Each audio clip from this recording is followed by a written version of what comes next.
A ball is projected with a velocity 20 meter per second at an angle to the horizontal. In order to have the maximum range, its velocity at the highest point. बच्चों maximum range होगा कहाँ पे? Maximum range के लिए बच्चों आपकी कहानी पता है कि मैक्सिमम रेंज के लिए हमें थीटा की वैल्यू कितना रखना होता है? 45. ठीक है, जिससे कि रेंज जो है u square sine 2 theta upon g, theta की वैल्यू 45 रखोगे, sine 91 that is maximum value आ जाएगा, range maximum u square by g. तो थीटा की वैल्यू बच्चों इनफैक्ट इसने कह दिया है कि in order to have the maximum range that means in theta की वैल्यू क्या रखना है? 45 degree. Its velocity at the highest position.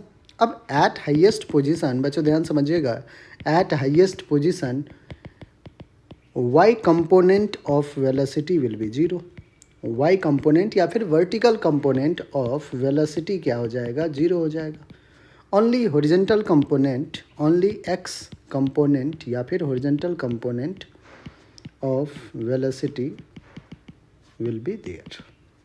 ठीक है, अब देखिए वी एक्स क्या होगा? तो आपको हो गया v x is u x plus का a x into time t. अब ए एक्स तो 0 हो जाता है, हॉरिजॉन्टल डायरेक्शन में कोई एक्सेलरेशन है नहीं, तो जितना वी एक्स होगा उतना ही यू एक्स होगा। अब ये यू एक्स क्या होगा? तो लेट से बच्चों आपने एक पार्टिकल को यू वेलोसिटी से सर्टेन एंगल थीटा पे प्रोजेक्ट किया है, तो इसका ये जो कंपोनेंट है ये हो जाएगा यू कॉस थीटा। ठीक है, तो वी एक्स क्या हो जाएगा? You cos theta. क्या यू की वैल्यू गिवन है? क्या 20 मीटर पर सेकेंड। क्या थीटा आपको गिवन है? बिल्कुल 45 डिग्री। तो 20 कॉस 45, 20 कॉस 45, 20 इंटू कॉस 45 1/√2, तो 20/√2 क्या हो जाएगा हमारा? 20/√2।